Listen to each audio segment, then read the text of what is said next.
Welcome back, listeners, to another episode of See You on the Other Side. I am your co host, Christine, and I'm sitting here with, of course, Leah. But we have a very special guest, Jimmy Nguyen from Psychedelic Passage. Hi, Jimmy. Yeah, hi. Yeah, Jimmy Nguyen. When? Jimmy Nguyen. It's like Dang it. You wrote it down. W-I-N. You were very close, though. My You were apologies. much closer than the first attempt. No, it's all good. Much Same closer guy. than the first attempt. You're right. This is my second attempt. Yeah. Okay. It's really great to be here. Yeah, Can thank you. you tell us a little bit about who you are, what you do? Yeah, All that the good stuff? default response to that would be that I am a co-founder and one of the leaders at an organization called Psychedelic Passage. And Psychedelic Passage does a number of things, but primarily we connect folks who are ready to embark on some type of intentional work with psychedelics to service providers. We started off with our own like in-house kind of group of facilitators spread across the country, have been doing facilitation work with psychedelics for a number of years. And outside of that default response, I just consider myself a human who I have this tag on my Instagram that says, I transmute my own suffering into love and help people find their own inner healer. And so that's been like my mission for a very, very long time, of which Psychedelic Passage is one of those outlets for. I love that. I do too. I do too. So how did this start? How did this come about? Psychedelic Passage. Psychedelic Passage. Yeah, I was sharing with you a little bit before. I'll go back and say that the whole impetus for all of this was my own trials and tribulations of my own healing, my own exploration of my consciousness, doing so with psychedelics, doing so a lot rather unstructured and unsafely. And Psychedelic Passage is a combination of, my efforts and my fellow co-founder, best friend, Nick Levitch. And we started the organization in 2019. Prior to that, I guess I'll tell the story again. Prior to that, really where this all started was we were at a concert. We had traveled across the country to go to this rave, essentially.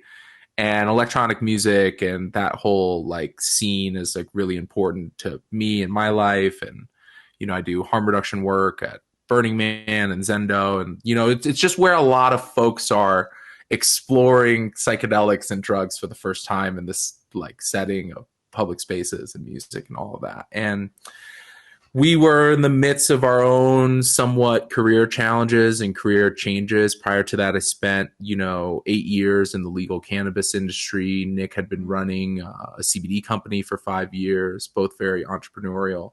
And we were at this juncture of like, what are we doing next separately? And he turned to me and he's like, wouldn't it be amazing if the way that we serve the world was through psychedelics somehow?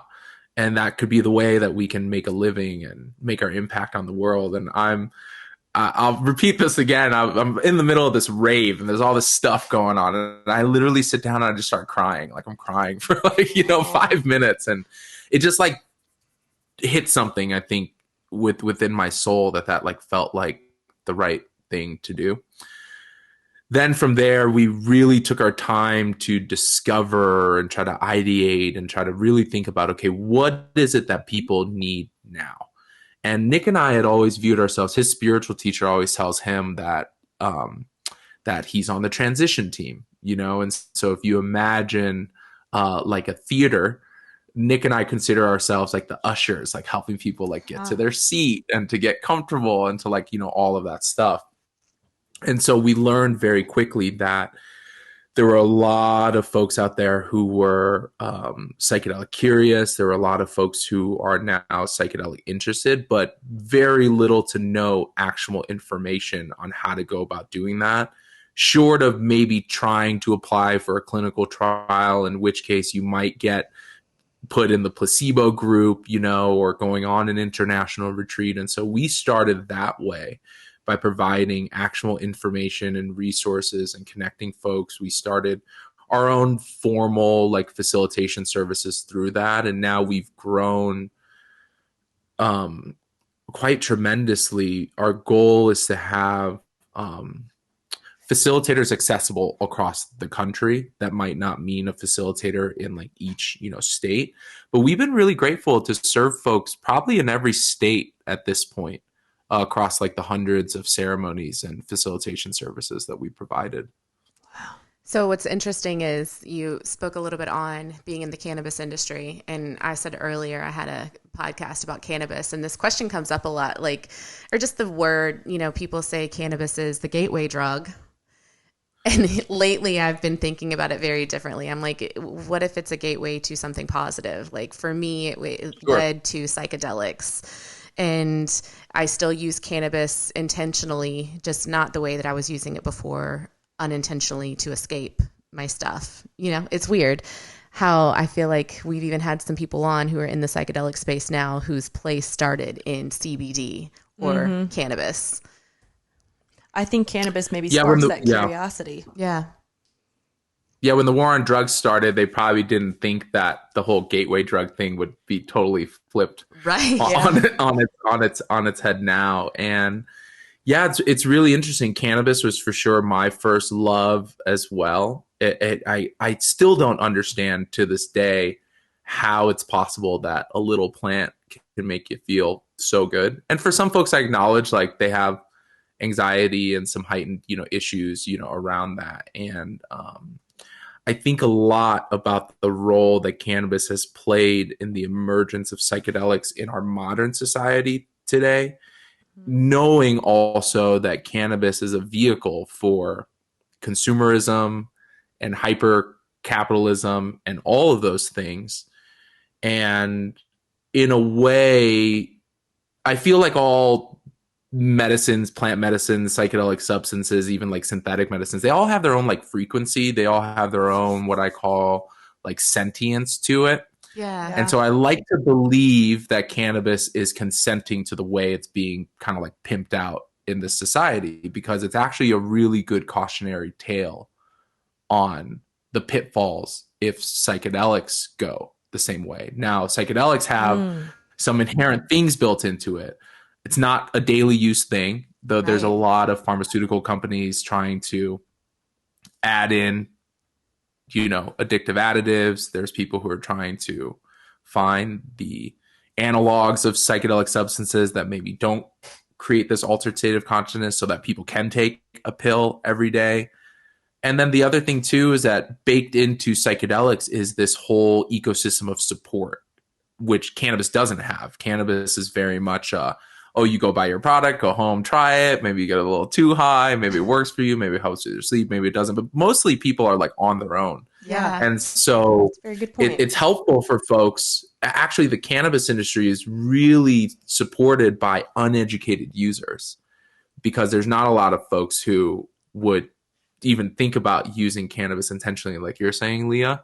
And then that keeps people to come back and use. So in my own history of abusing and not abusing cannabis, or now I've come into a much like deeper relationship with it, but I actually think that it serves as a really great backdrop on which the potential for any work or emergence with psychedelics in our society can be in a healthier fashion, I think.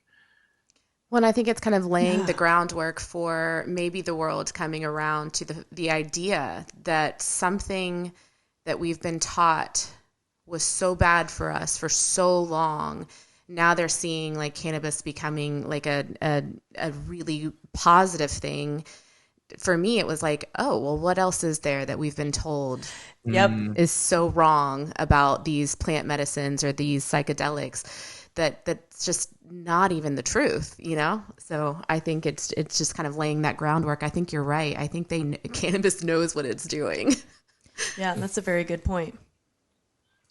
Yeah, that's just the juncture of our society nowadays, which is like all the beliefs and structures are all being questioned. Yeah. So it actually makes a lot of sense that psychedelics are emerging now, when I mean, even just from a mental health standpoint, there's a lot of people like, 10, 20 years ago, people are like, suck it up. Yeah. Now it's like, oh, mental health is a real thing. And then now we need more tools. So even in that aspect, when people get really pushed to the brink, whether from the pandemic or our state of affairs and our, like the way that this country is run, a lot of people are running up against their limits and challenging what they believe and what's possible out there and alternatives and all that type of stuff. So I think that the psychedelic renaissance is happening right when it's supposed to happen. Yeah. Honestly. Yep. With the tools that we have, with the way that we're able to communicate through the internet and through podcasts and like get this information out there very quickly, especially after 2020. I was going to say, once the pandemic hit, I think we all maybe had to take a little bit of an introspective look at ourselves and how we really were. Because I was very much so a hustle, grind culture. My worth was dependent on what I was doing and my productivity and what I was doing for other people.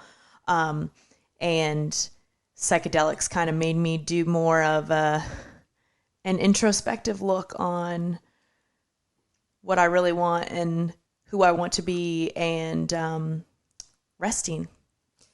So I have a question for you, because one of the things we get asked a lot from our listeners, they're always coming to us like asking about guiding and trip sitting. And while I feel comfortable trip sitting for a friend, I have never ever wanted to or feel comfortable trip sitting for someone I don't know.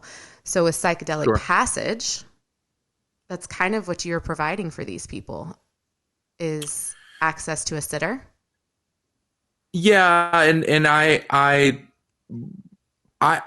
go back and forth on how much I like the term trip sitter anyways, though it is the most, I guess, popular, phrase regarding that. It's a really nuanced thing. What we're trying to do at Psychedelic Passage is prove that a private, personal use, intentional, ceremonial model can coincide and coexist with clinical medical models. They can exist with these different, models. And, we're talking about the psychedelic renaissance. We're in a really tricky time right now because it's very popularized and mainstream, though the direction in which psychedelics can go as far as accessibility, the services provided, who's providing those services, who's writing prescriptions if there are any. I think a lot about this on like who are the gatekeepers to this type of these types of experiences. And so I hold internally that exploring your consciousness is a fundamental human right. Exploring your consciousness with any substance is also a fundamental human right, and so therefore you should also have a right on who you have around you to hold space for you. And so I like the term facilitation because there are also just inherent power dynamics around like going to a professional or, like we said, a shaman or whatever, just thinking, oh, that's the person who has the answer, so let me just like comply to all of that.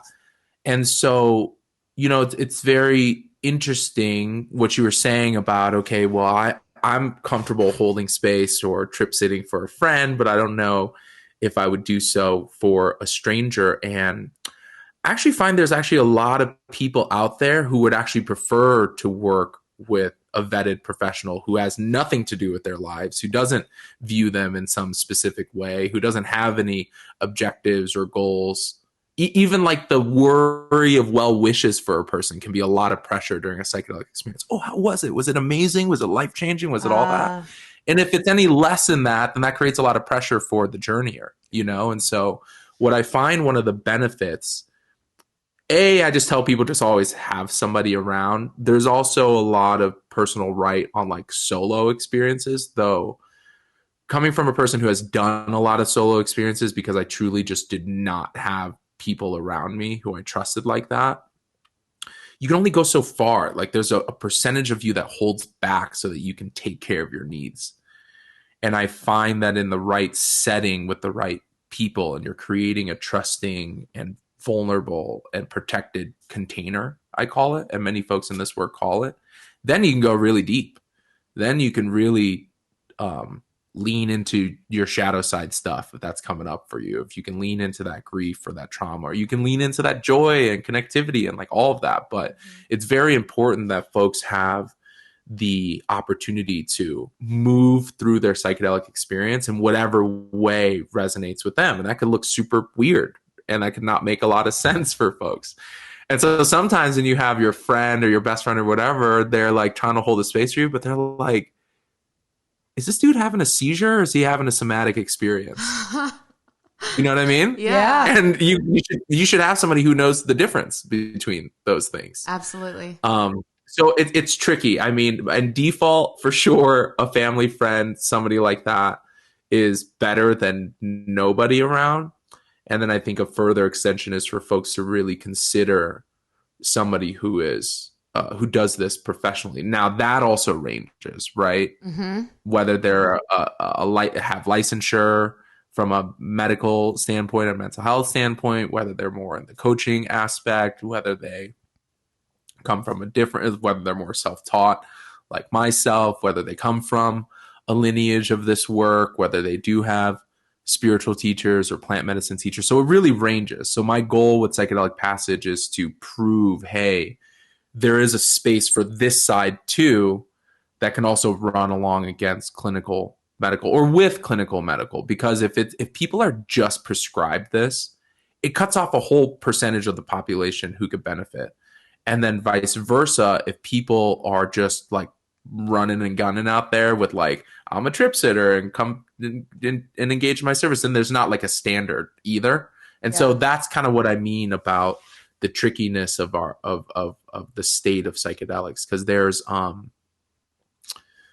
know I'm kind of ranting a little, but I'll share that there's this real self-interest for proponents of psychedelics to really cast it with this halo effect. Oh, psychedelics are amazing, and it's 20 years of therapy in one, sitting, but they don't share in the Johns Hopkins trials that they're going through, 8 to 16 prep sessions and like a whole bunch of integration sessions. And psychedelics are not for everybody. Like there are people who go through experiences and they have some real challenging times in the months, afterwards. And so, it's just important to highlight that there are pitfalls to anything. There are pitfalls to psychedelic, use if it's not supported, if you're not screening and vetting, if you don't have the right professional around you, if you get the dosage wrong, like all of those things. I mean, we're talking about real fragile stuff. Like we're talking about real vulnerable parts of ourselves. And so it's something that we're trying to do here at Psychedelic Passage. It's not perfect, but we're getting to support and serve a lot of people. What I'm seeing a lot of, and what I think is important, with people talking about it, they just think it's like, oh, you take it and it fixes everything. Yeah. We talk a lot about your intention behind it, having the support coming out of it, the integration process, how those are just as necessary, if not more important than the experience itself. So, I saw on your site that you guys work with people's therapists in a way to help them integrate the process of what you're maybe, I don't want to call them guides now because I'm like, oh, he doesn't like calling them guides. What do I say? Yeah, guides just have this inherent power dynamic. It does. Yeah. You're exactly right. Yeah. We heard someone say one time, was it on our podcast? But Eric said it. He said, I don't like to say guide because the medicine is the guide. Right. You're not really guiding. You don't want to. You don't want to influence them on anything because it's their experience and their journey, and so right. So a lot of times when people reach out and they're asking like, how do I do this? What can I do? I'm like, first off, you need to make sure that like the people around you are supporting what you're doing. You need to make sure that you already know what it means to have to do the work, because this is not an easy process and you have to have that support to fall back on. So I was very lucky in having a psychiatrist who was very well versed in psychedelics and has worked with them for 30 plus years. So he was great for integration. Not everybody has that, but if you guys are working with someone and they have a therapist or a psychiatrist and you want to encourage them to use them, what does that look like? What does that dynamic look like for you? Sure. We're one of the few organizations out there now in the professional psychedelic services space, facilitation space, that are mental health friendly. Also, just acknowledging that there are a lot of folks who have been on medications for 30 years, have been through therapy for 30 years, and they're feeling like it's not doing anything for me. Also, I acknowledge that. But when I talk to my mental health professional friends and therapist friends, they're like, yeah, because we haven't had any new innovations or anything for the past 30 years. Like EMDR came around in, I think, the 90s, and that might be one of the more like modern, approaches to it. And so I just recognize that even with the most well-intentioned mental health practitioner, there are just some inherent flaws in our view of therapy and mental health, because it's rooted in pathology. It's rooted in trying to find what's wrong and trying to alleviate the symptoms. In which anybody who's gone through a healing process at all, with or without psychedelics, knows that there's way more to it than that. And so we're very open. I mean, the whole thing is about personal choice.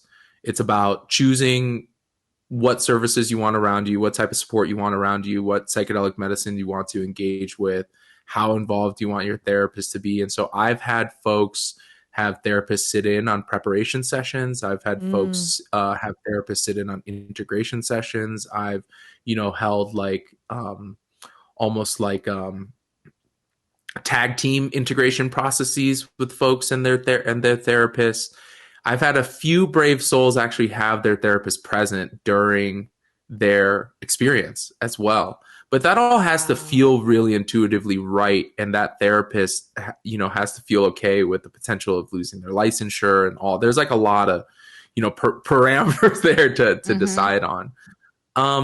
But I find that a lot of the content that may arise during preparation, ceremony, and integration can actually fuel a lot of breakthroughs for therapy.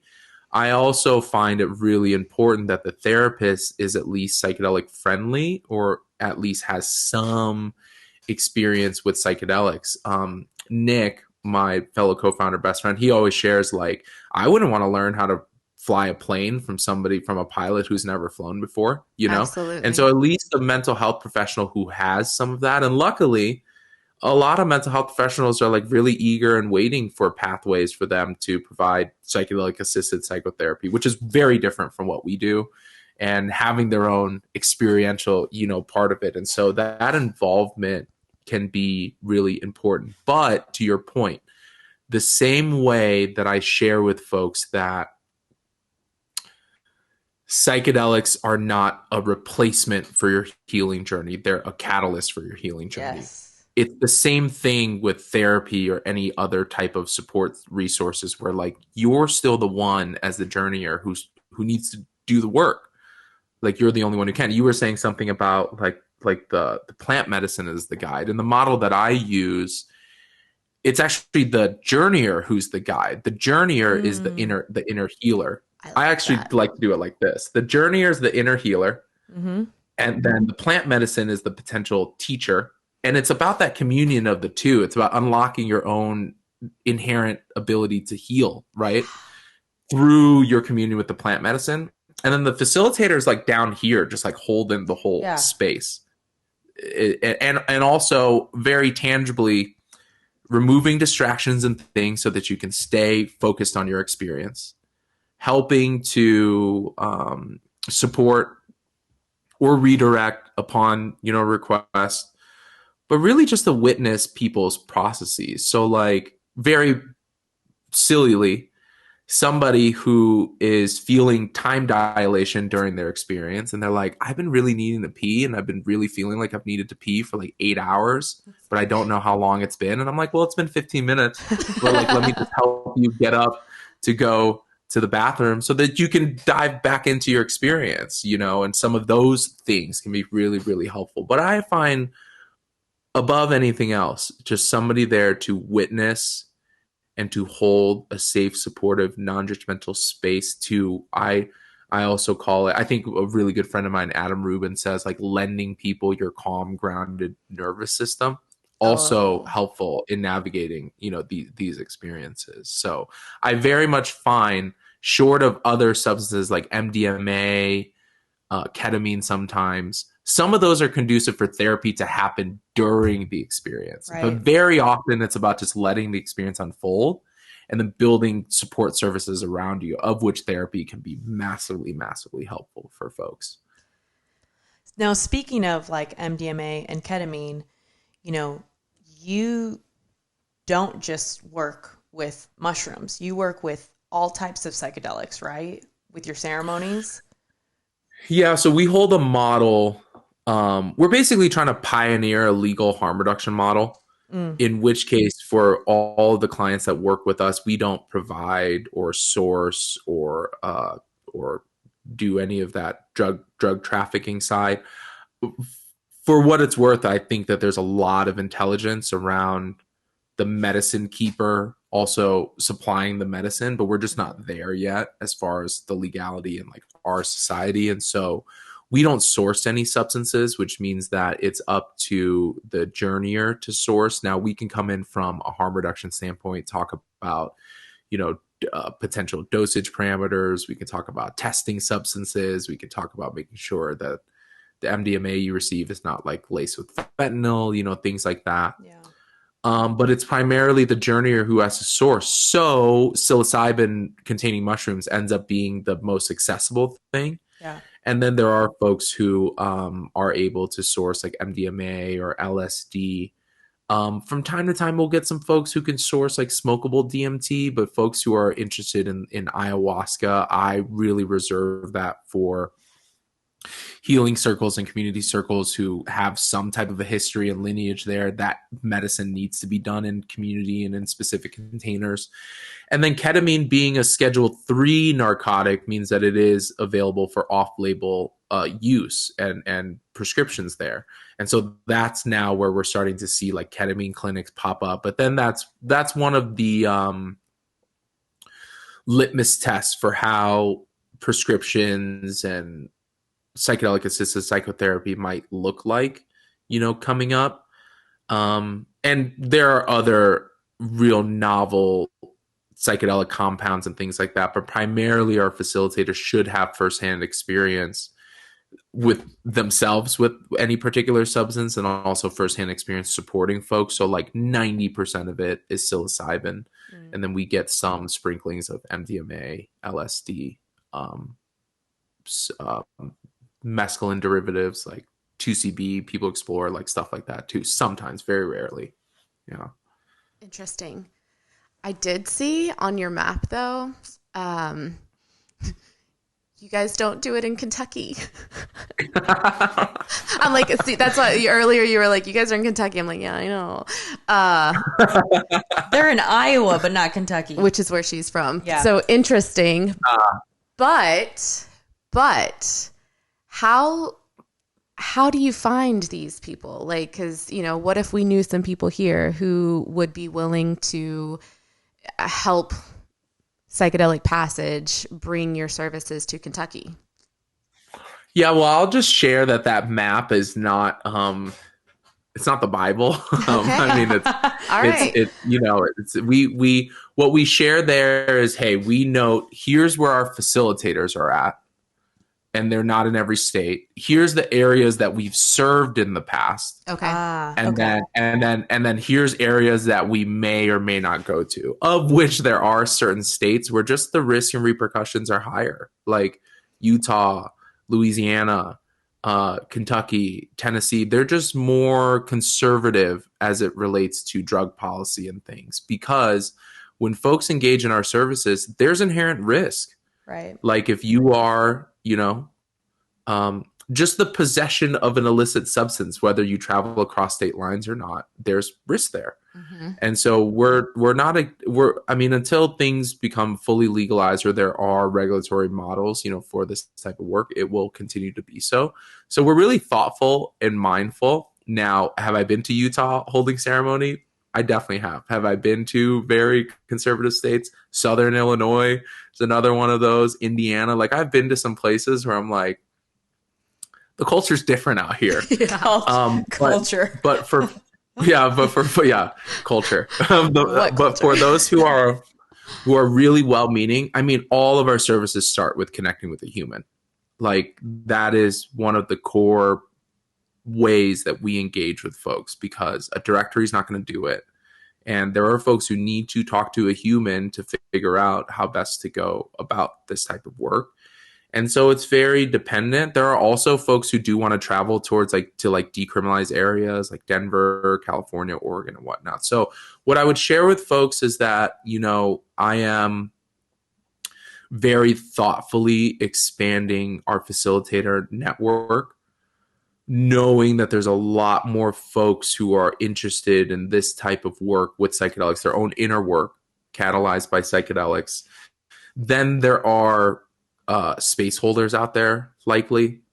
Now, we're not trying to be this exclusive elite, like best of the best, but I myself and Nick, we personally vet every facilitator on a range of different things: their professional background, certifications, any trainings that they've done, professional plant medicine psychedelic work, their own plant medicine psychedelic work, their own inner healing and spiritual growth process. Do I trust this person to hold down my soul in my most vulnerable moments? It's a lot of those checks. And then also their ability to, handle client relationships in a with integrity, to be responsive, to show up. Do they have screening, vetting, onboarding processes, denial processes? What do their integration processes look like? So that's a lot of what we look for when we're thinking about bringing on more facilitators to our referral network. Well, and something that I have kind of learned over the last few years is that not everyone is meant to hold space. Not everyone has the capacity to hold space for someone in terms of harm reduction. You mentioned Zendo Project earlier, and that's been a dream of mine to work for them or work with them. You should come. Well, I did a couple of. You should apply, and I'll put an asterisk next to your name or something. I've taken a few classes through Double Blind with their creator. I can't remember her name because it's been about a year. But the Zendo Project does harm reduction at festivals.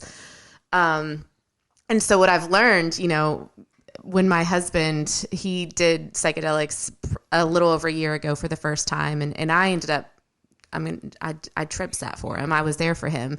He didn't want to do it with anybody else. The friends that he felt comfortable with, I'm absolutely not. They're not going to know what to, if you start crying, they're going to be like, dude, it's not that bad. Come on, buck up. There's a lot of toxic masculinity. And they're stop it, you baby, and all that. It took a while for him to be feel comfortable with me sitting there, just holding space, and I'm I'm not facilitating anything. I'm not going to talk to you about anything. I'm just there. That's it.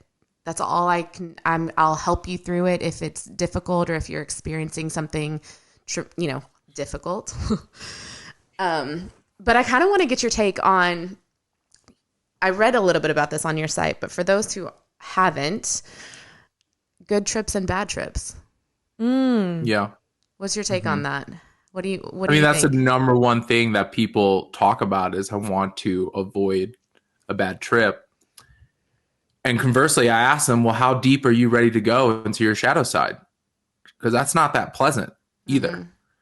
And so we actually have a pretty good episode on pretty good. I'm self-judging my own podcast. No, but we have a fairly good, we go into this about what bad trips mean and mitigating the chances of it. And I'll be very clear, the Zendo philosophy, there's a lot of philosophy in this psychedelic space holding world that bad trips don't exist. What they really are is they are challenging, difficult, misunderstood experiences, which I think that holds true. I'll add an asterisk that bad trips do exist when it comes to a place of facilitator abuse, when it comes to a place of facilitators trying to impress upon you their own beliefs or their own dogma or trying to direct your psychedelic experience in some type of way. Yeah. Those are bad experiences that can really traumatize you. So we call those more adverse experiences. And the notion of bad versus good is a judgment. And the moment that we assign or categorize something with that judgment, it has a potential to negate any potential utility or benefit from those things. I'll share for me personally that it's actually in the bad trips where I've done the most healing. And so the psychedelic medicine, especially with psilocybin, we share with folks that the medicine kind of just like scans you a little and just kind of takes a look and sees what you got going on under the hood. And it invites you into an experience of what you need at the time, not necessarily what you want.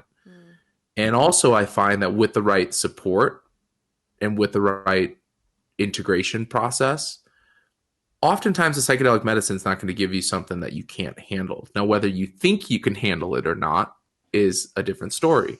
And so what I share with folks is the moment that you assign it as a bad trip, you've removed any possibility of healing, because what your mind is going to do is it's going to categorize it as bad. It's going to package it up. It's going to put it on the shelf. It's going to put it away. Now, if you are approaching it with openness and being like, well, what is there to learn here? What is there to take away here? Even in really bewildering experiences that like don't make much sense. Like I had a client who, I find that some of the biggest areas of bad trips are people feeling like they'll never return to normal, feeling like they're timeless and they're like stuck in that space, forever. Or a lot of times with folks, here's like 90% of bad trips is inner resistance.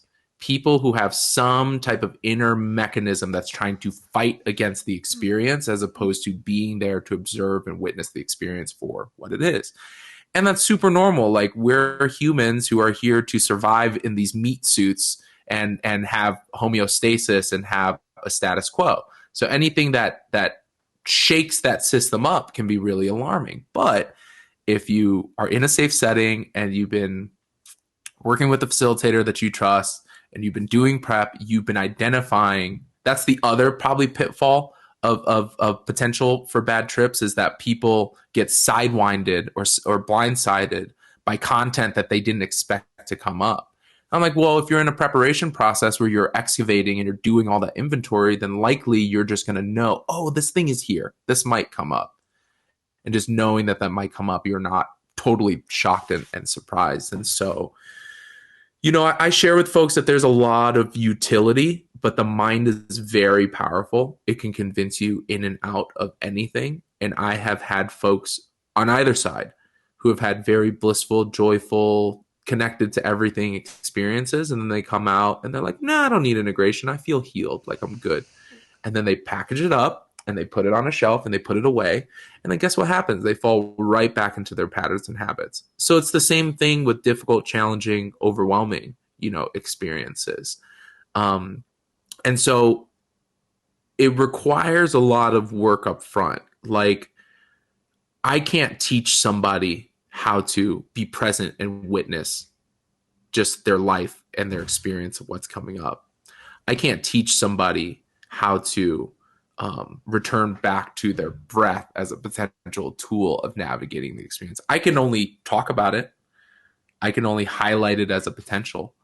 But people need to build in their own mechanisms in navigating, those things. And in the history of human use of psychedelics, I'm talking like probably thousands of years, challenging, difficult, overwhelming trips are not only an integral part of psychedelic healing, they're welcomed.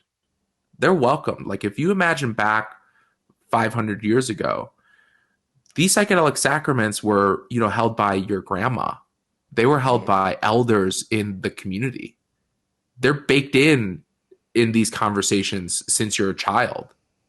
We don't have that. We got some catching up to do in our society. And so when you have a 20, 30, 40, actually most of my clients skew in the 60s, 70s, 80s. Wow. You gotta do some catching up to coming into trust with the plant medicine, coming into trust with your own inner healer, coming into trust of your resilience to endure a challenging experience. Like those things alone, just the fact that you survived a challenging and overwhelming experience denotes that there's some resilience in you. Right. You know? And so it's really tricky because a lot of folks are like, I want to avoid a bad trip and all that. And I don't want to like leave them too much, but I'm like, how much of that is actually true for you? Yeah. Like how deep are you willing to go into your own healing, which can be really messy and really scary and really alarming. At least I can speak for myself. I've had those moments. I think sure. we've definitely had the same type of moments. It's not all butterflies and rainbows. No. There's some really dark moments in healing, and I don't want to say that I ask for them, but I do know that we learn through contrast. And so when it's kind of like somebody hitting a rock bottom, they're hitting a rock bottom to propel themselves into something better, if they can use it as that, as a catalyst. So I see those dark moments, and I don't want to say I've had a bad experience, but I was stuck in a loop at one point in one of my experiences, and that was terrifying until I surrendered into it. And then the second that happened, the loop stopped. It was me just trying to control what was happening and realizing that there was no control over what was happening. Yeah. But why do you think that we are such a society that struggles to let go with that? Because I struggled with that too. I don't know the answer to that. I don't know. How much time you got? I know. What do you think? How can you condense that answer? Well, look, like our whole society has been built upon control. Yeah. Like from the moment that I'm like a big fan of Hamilton, by the way, the musical. Yes, I've been thinking a lot about the like founding father time. Yes. But the moment that like Western society was brought to us to this land, it's all been about control. And it's been about controlling beliefs, and it's been about controlling the way that people live. For a time, the Puritan work ethic was the way to go, right? And then for a time, you know, there was the capitalism of our society. And so our whole society is baked into what people should believe and how they should live their lives, right? And that's a lot of social programming, conditioning that comes down across a lot of generations. And so when we look at our society now, of course it makes sense. Yeah. Because what we value in our society is our ability to produce. That's pretty much it. How much great work can we do? How much money can we make? This is great family that we can build. It's all production. And so there's much less emphasis on just being, and that just being enough. Like there's not a lot of like, it's okay to just be. Like you were saying during the pandemic, that resting was a really important thing for you. Well, resting is a part. There's this great Instagram called the Nap Ministry. And they talk about napping and resting as defiance. It's actually really wonderful. If I would like go, I would really highly go and check that out, because I'm like, yeah, that makes sense. Yeah. Because regardless of if you work in an Amazon factory or if you work in, you know, an executive suite or whatever, you're just there to produce. And then we as humans are like, well, isn't there something more than that? Why am I feeling this way? Why do I feel so disconnected to myself? And I think psychedelics can be one of those really, really impactful ways of that exploration. And so a lot of this is an uphill battle. It's really, really tough for folks to find their own inner resourcing when they have family history on what they're taught to believe. They have social dynamics on how to be a man in this society, how to be a woman in this society, how to be, you know, transgendered in this society, all of that. Like it's all being told what you should do. And so psychedelics are like, oh, I'm not being told what to do anymore. And that can be really scary for folks, realistically. What was scary for me was like not having as much noise in my head afterwards. Like the quiet. Because all of the chaos or whatever that was going on in my head, it was a distraction to just sitting with myself. So, yeah. I have a deep fear of sensory deprivation tanks, mostly because I have a fear somebody's gonna like lock me in there. But then also it's this. I recognize there's this inherent kind of uncomfortableness with quietude for me. Mm. And when I do work with clients, one of the rituals that I hold is a fire ceremony, which has a lot of different backgrounds and histories and traditions across many different uh, uh, cultures and countries and whatnot. And the idea of the fire ceremony is in order to release something, in order to really like cast something into the fire, it's important to replace it with something. And so when you are then devoid of the noise or the chatter or the self-talk and whatever, it's important to find something else to replace it, because our mind builds these grooves. And so if we don't replace it with anything, we just fall right back Yeah. into that groove and that pattern. So I share that a lot with my clients in just the ceremony work, and then also integration as well. I love that concept. Yeah. I didn't think about that. I kind of want to rewind it just a little bit and touch on this for a second, because you were talking about pharmaceutical companies coming in and putting something addictive into these substances to make it so it's something to easily monetize it. This has come up a lot because I think that people see what we're doing, and this is just my own insecurities of people being like, well, isn't she just replacing alcohol with mushrooms and MDMA? Aren't you just replacing toxic with something else? And this is just like the inner critic in me, like coming down, and me having this fear that that's what people are saying. I realize that. But I've been wanting to for a while talk about that, because I'm like, I'm not replacing anything. This isn't something daily. This is something yearly, if that. I do it once a year as a large dose, and something recreationally every few months and smaller doses. So I don't know what would that look like if the pharmaceutical companies come in and they're like, here, take this every day. How do you know when you're supposed to do it again? Yeah, well, I'll share that psychedelics in general are non-addictive and non-habit forming, meaning when you have a big peak experience, there's not really a desire to go and No. have that again, No. unless you're in a container for it. Like there are some ayahuasca circles where they drink several nights in a row, and that's just a part of how they practice. Yeah.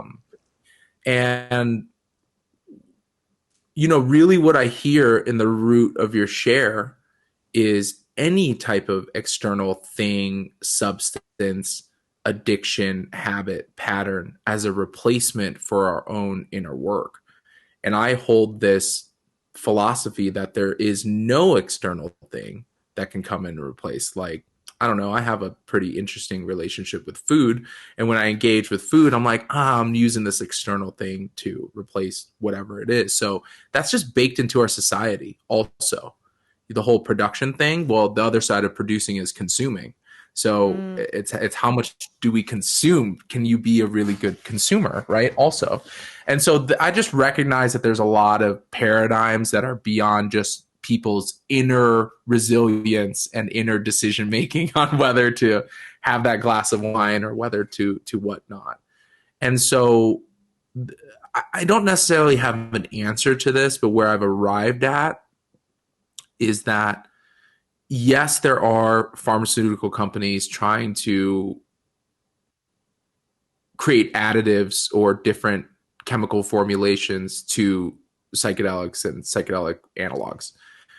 There are folks out there who are trying to strip out the psychedelic experience from that. Like, how do we just give you the benefit of microdosing without you experiencing the high? And that's a direction that some people are going. The antidote that I have for that are two things. One is, so long as we don't strip out the sacredness of this use of psychedelic medicines, if psychedelics are viewed as something sacred, then that will, I hope, this is probably a little idealistic, but I hope that will counter somebody just taking a pill every day. But somebody taking a pill every day is an issue more than just psychedelics. That's an issue of our society. Yeah. Right? Regardless of whether it's for mental health or rheumatoid arthritis or like whatever. And so I hope that the sacredness remains as psychedelics become more mainstream and become more in the spotlight. And I think the other part of it is community. Yeah. I think community is a really, really strong antidote for just having the stuff in your medicine cabinet that you take every day and you don't really talk about it. Like, how often are friends talking to other friends about, yeah, I'm on, 37.5 milligrams of Effexor and I take Lexapro and I, do a Xanax. Like, we don't talk about that stuff. Right. But then we're more open to being like, I had a really impactful psychedelic experience. And if you're open to it, let me tell you about it. Yeah. So that is also really, really important because then people have some comparison. So I hope that somebody who takes a microdose and they're just using it for the symptomatic stuff, one of the best ways that I find you had said something earlier about people having psychedelic experiences, and then you were like, well, not everybody should be a facilitator and a guide. There is this thing where people want to shout it from the rooftops whenever they have a meaningful psychedelic experience, and they're like, this is my calling, this is what I want to do, this is the way that I serve the world. And I also hold the space that not every one of those folks who has that should be doing this facilitation and space holding. However, it's important to hear other people's stories, yes, so that it can direct your own relationship and use with psychedelics. And so, the best way is embodiment. Like, when I see people go through big transformation and changes during integration, they're like, well, how do I convince my husband to do this? How do I convince my best friend to do this and whatnot? And I'm like, well, you telling them to do it's not going to do anything. The best thing that you could do is embody the change. And so let's see how it flies. Like, I would venture that somebody who's taken a pill for 90 days and having no sacredness in their experience is going to be way different than somebody who's maybe having that one experience a year or whatever. And let's see what turns out. Because I would venture to say that the person who has sacredness and has ritual, they got a way, way more enriching experience than somebody. And then that person who's taking that pill, they're going to be like, there's something missing here. And so I hope, this is very idealistic, I hope that community, I hope that sacredness creates some insulation, creates some barriers against the hyper consumerism, hyper capitalization, which can also be a part of it. Look, it's also human right. If somebody does want, if a high performing exec does just want the performance enhancing, fine. Like, I respect and honor that too. But I think that if the sacredness is stripped out of it, we just lose out on so much of the potential for human growth here. I think we all kind of went through that. I did my first time. I was like, why is no one talking about this? Yeah. And then I realized not everybody wanted to hear about it. So I got quiet real quick. Yeah. But it was kind of that. The worst thing you can do is share your experience with somebody who's going to judge it and who's not ready to hear it. Like, absolutely. We both have learned that the hard way. But it was really learning to walk the walk. Yeah. That allowed us to kind of get to a place where we're like, you know what, we're going to talk about it anyway. And you don't have to listen if you don't want to, but we're here if you want to. Mm. Yeah. And that's kind of why we started this. But what you're saying, walk the walk. And that's really enough, I think, for other people to be curious. Yeah. So I want you to plug yourself. Like, tell us where we can listen to your podcast. And tell us how we can be in touch with Psychedelic Passage and how our listeners can maybe find a sitter in their area who is willing to hold space for them while they journey. Yeah, I'll share first and foremost that we're not really here to like convince anybody of anything or sell anybody in anything. I think the exploration of psychedelics as a part of your own process needs to be a very deeply personal decision. Mm-hmm. For those who are feeling that readiness or feeling that calling, our website is psychedelicpassage.com. We have like paid consultations with folks where you can get on the phone with a human and talk about your needs and all of those things. And our goal is to, first and foremost, just inform folks. I think the more informed and educated people are on their options around what this psychedelic work looks like. We're just one way, by the way. There's a lot of other different modalities and practices that really, really range, and we're just one model of that. That's probably the best way to engage and learn about our services, but that's not for everybody. And so one of the big goals that we have is to just put a lot of information out there for sake of community, for sake of education. So we have a pretty active blog on our website, a ton of free information. Like you can spend like hours and hours and hours on there. From time to time, we'll hold like workshops and things for folks. And then our podcast is something a little bit newer. We launched that like 2 months ago, I think. Okay. We do episodes weekly, 30-minute episodes. I think we have like 9 or 10 that are out there right now. And you can find that on all streaming platforms. It's just the Psychedelic Passage podcast, Apple Podcasts, iTunes, Spotify, iHeartRadio, Amazon, all of the formats, or cannabisradio.com. They're our production team, and then they host our podcast through there. So we cover a wide range of topics, but it's really about facilitation. It's really about the journeys, themselves. We have episodes from mitigating bad trips to ego death to integration to it's been really fun, and we've had a great response from our community and people sharing that it's been really helpful. So I hope that anybody who feels called to find some value there too. I love your website, by the way. It's kind of what you're saying. You're not just like selling people anything. You're very informative. You have so many frequently asked questions. I kind of went down that rabbit hole the other day, going through all the questions asked, but you put a lot of information out there that isn't necessarily just from you. You outsource information and put it out there for people to find easily through your site, which I love because it's not just about you. We're very lucky to have some great writers. We're very lucky to be in collaboration with other folks who are putting out a lot of great content and information out there. Our site's actually going through a whole like rebrand and change and all that. So I hope that it skews a little masculine. There's a lot of blue on our site as well, but I hope that it continues to enrich, people's process and experience. Well, and then I saw too that like you have programs for people who are low income or Black, Indigenous people of color. So it's not something where I guess you are willing to work with people and meet them where they're at. Well, yeah, the number one thing that I share is I don't want finances to be the main reason why people don't get the support that they need.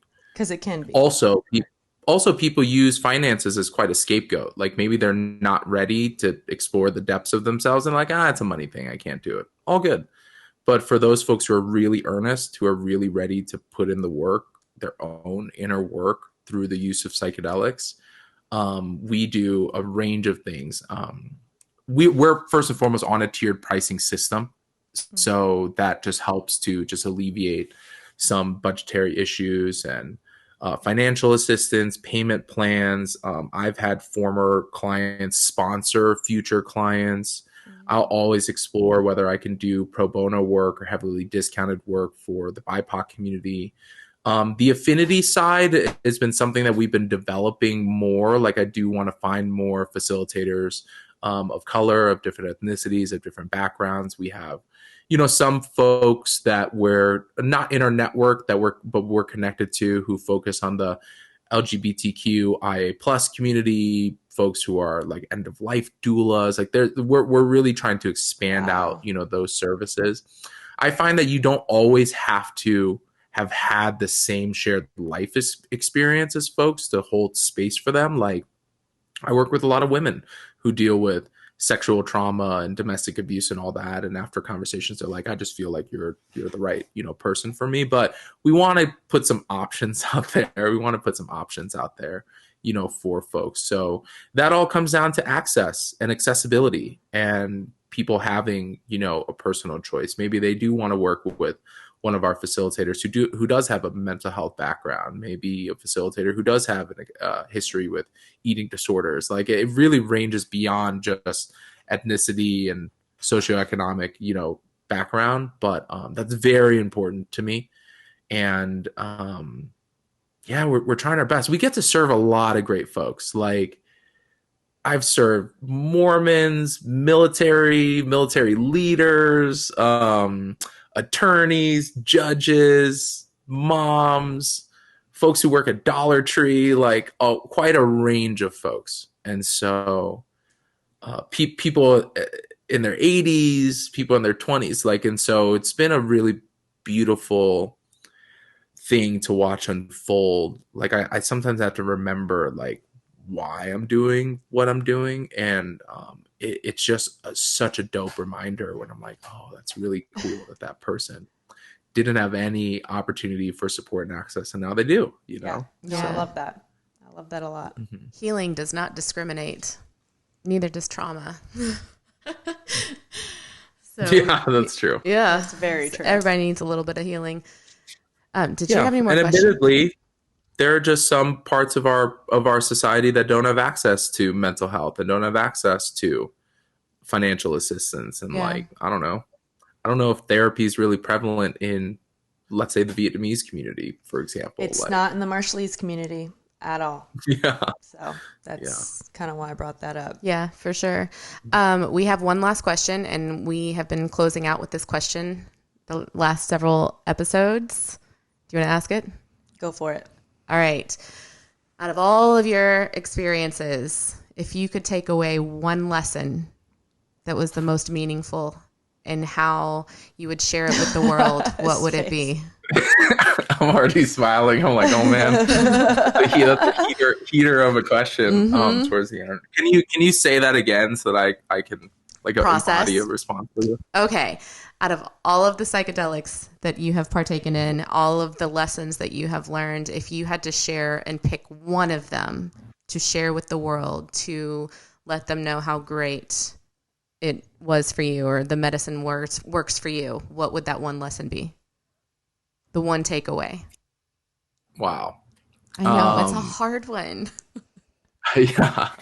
I do share with some folks about an experience where I was able to really work through like some generational curses of like my relationship with my father and paternal lineage stuff. It's a wild story. Actually, surprisingly, I'm having a documentary filmed about me from the NYU Journalism School, which actually like talks about that quite a bit. So that'll be coming out in December, and I'm like very private, so I like forgot that was like even a thing. But I remember. I kind of want to hear about that. Yeah. Where can we watch that? That's coming out in December, I think. And I have no idea where. Okay, well, we'll follow you. We'll post it whenever you post about it. That was an ayahuasca experience where I basically really broke the curses of the trauma and abuse of my father, and then the trauma and abuse that he experienced from his father and his father and his father and his father, and it went back like I don't know, like 1,000 years or something. It was hard to explain. The one thing that really calls to me that I want to share in response to your question is really embodying and acknowledging this feeling of enoughness, that just the mere existence of me on this earth is enough. And I find that that's like 95% of the actual core reasons why people suffer in the way that they do. Just recognizing that, oh, I'm not enough, so I got to go out and seek these things, or I got to find a relationship or find a substance or find something to like replace that. And it took a very, very long time, and continually so, because once you reach a place where you understand that true learning of your enoughness, it then gets tested. then life tests you and be like, are you sure you're enough? Like, are you sure? Like, are you sure? Are you sure you're enough? So there's all these reasons why you can convince yourself that you're not enough and what you're doing is not enough. And I really feel that psychedelics is one way of the exploration of that enoughness. Yeah. For me, it was through my own really challenging life and then my own psychedelic exploration that really like hammered that home for me. And you know, in that seat of enoughness is where all my gifts come from. It's where all the choices on how I like show up in this world comes from that enoughness. Now, of course, there's times where I'm in a state of need and I'm in a state of lack and I'm in, you know, all of that stuff. But at the core, it's just returning to that home of enoughness. It's been like the dopest thing in my life, hands down. Love that. It's a different answer every time, which is crazy. I love it. Thank you so much for sharing your time with us today, Jimmy. I know you're probably really busy, but we appreciate sitting with you and talking with you. And I love what you're doing. I love what you and Nick are doing with Psychedelic Passage. Super excited about that documentary coming out. I know. Shoot me an email. Let me know. Yeah, so thank you. It's been really an honor to be here, and I hope that any of your listeners, your community, are getting value out of me just ranting for an hour or whatever. They totally will. So, yeah, I definitely think I'm excited for that documentary too. I like keep forgetting it's been very surreal, and it's a real exposure of like my life and how I got to this work, and we get to like interview some of my clients and their journey and their process, some of their therapists. Like we have folks who have like gotten off of meds after being on them for 30 years. And like, there's some awesome stories in there. And, I just keep like forgetting because I'm trying to approach it all from like a non-egocentric way. Yeah. And so I just like forgot. So thank you for letting me mention it. Yeah, here. absolutely. And it's been a real, you are more than enough. It's been a real honor.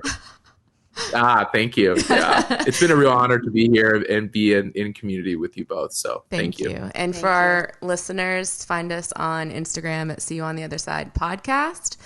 And we will see you on the other side.